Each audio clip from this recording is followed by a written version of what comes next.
America के supreme court ने शनिवार को तहव्वुर राणा के भारत प्रत्यर्पण का रास्ता साफ कर दिया है। पाकिस्तानी कनाडा मूल का आतंकी तहव्वुर राणा साल 2008 में हुए मुंबई आतंकी हमले की साजिश रचने का आरोपी है।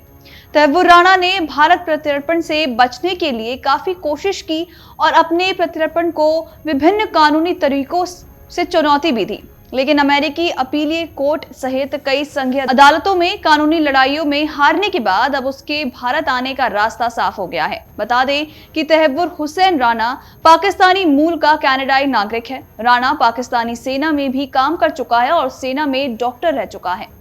हालांकि 90 के दशक में राणा कनाडा चला गया और फिर उसने वहीं की नागरिकता ले ली थी। कनाडा से तहव्वुर राणा अमेरिका पहुंचा और वहां उसने शिकागो में एक इमिग्रेशन कंसल्टेंसी फर्म खोली थी। मुंबई हमले का दोषी डेविड हेडली तहव्वुर राणा का दोस्त था। दावा है कि तहव्वुर राणा ने ही डेविड हेडली को अपराध की दुनिया में धकेला था। हेडली ने ही 2008 के मुंबई आतंकवादी हमलों के लिए रेकी की थी और हेडली को बाद में अमेरिका से गिरफ्तार किया गया था। आपको बता दें कि पूछताछ में ही तहव्वुर राणा के मुंबई हमले में संलिप्तता का खुलासा किया गया था। राणा को साल 2009 में अमेरिकी जांच एजेंसियों द्वारा गिरफ्तार किया गया था। मुंबई हमले से पहले डेविड हेडली ने मुंबई में ताजमहल होटल और छत्रपति शिवाजी टर्मिनल जैसी मुख्य जगहों की रेकी की थी। हेडली तहव्वुर राणा की इमिग्रेशन कंसल्टेंसी फर्म का कर्मचारी था। जांचकर्ताओं का मानना है कि हेडली ने तहव्वुर राणा के इशारों पर ही काम शुरू किया था।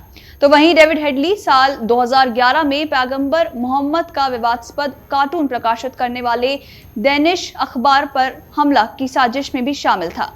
अमेरिका में साल 2011 में राणा पर अमेरिका में मुकदमा चलाया गया और उसे डेनिश अखबार पर हमला करने की साजिश में पाकिस्तान के आतंकी संगठन लश्कर-ए-तैयबा को मदद पहुंचाने का दोषी ठहराया गया। हालांकि अमेरिकी जूरी ने उसे मुंबई हमलों में शामिल होने के आरोपी से बरी कर दिया था। राणा को संघीय जेल में 14 साल की सजा सुनाई गई। इसके बाद उसे 5 साल तक निगरानी में रखने का निर्देश भी दिया गया। तो वहीं साल 2008 में मुंबई में पाकिस्तान के आतंकी संगठन लश्कर-ए-तैयबा के 10 आतंकियों ने घुसकर शहर भर में हमले किए थे। इन बर्बर हमलों में 6 अमेरिकी नागरिकों समेत 100 से भी ज्यादा लोग मारे गए थे।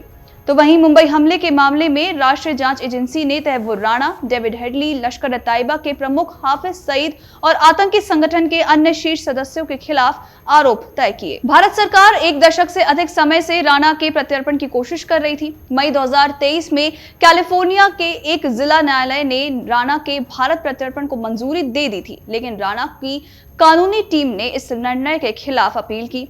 तो वहीं अमेरिकी सरकार ने भी राणा के भारत प्रत्यर्पण को दोनों देशों के बीच की संधि के तहत वैध माना।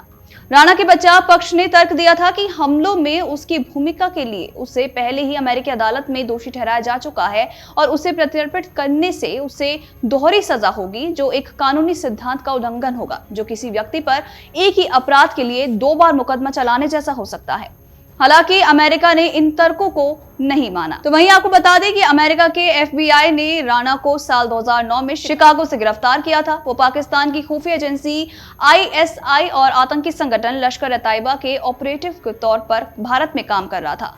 हमले के मुख्य मास्टरमाइंड डेविड कॉलमैन हेडली को राणा ने ही हमले की साजिश रचने, रेकी करने में मदद की थी, जिसके सबूत भारत ने अमेरिका की कोर्ट में पेश भी किए थे, जिनमें राणा की संलिप्तता साफ दिखाई दी थी। गौरतलब है कि 26 नवंबर 2008 को मुंबई आतंकवादियों की गोलियों की तड़तड़ाहट से कांप उठी थी। आतंकी हमलों में 6 अमेरिकी नागरिकों समेत 150 से भी ज्यादा लोग मारे गए थे, जबकि बड़ी संख्या में लोग घायल भी हुए थे।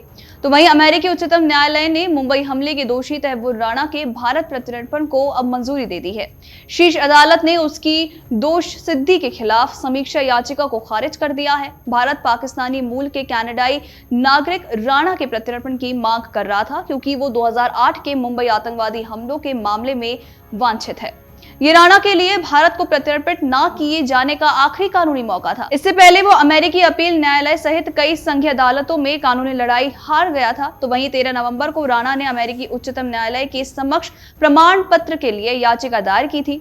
तो वहीं आपको बता दें कि डोनाल्ड ट्रंप के अमेरिकी राष्ट्रपति रूप में शपथ लेने के एक दिन बाद, यानी कि 21 जनवरी को शीर्ष अदालत ने इसे अस्वीकार कर दिया। उच्चतम न्यायालय ने कहा कि याचिका अस्वीकार की गई। राणा वर्तमान में लॉस एंजलिस में मेट्रोपॉलिटन डिटेंशन सेंटर में हिरासत में है। इससे पहले अमेरिकी सरकार ने अदालत में दलील दी थी कि रिवीजन पिटीशन को खारिज किया जाना चाहिए। अमेरिकी सॉलिसिटर जनरल एलिजाबेथ बी प्रिलॉगर ने 16 दिसंबर को उच्चतम न्यायालय में दाखिल अपने दस्तावेज में ये बात कही। उन्होंने कहा कि राणा इस मामले में भारत प्रत्यर्पण से छूट का हकदार नहीं है। अमर उजाला जीवांजलि के सारथी की मदद लें और महाकुंभ में स्नान जरूर करें।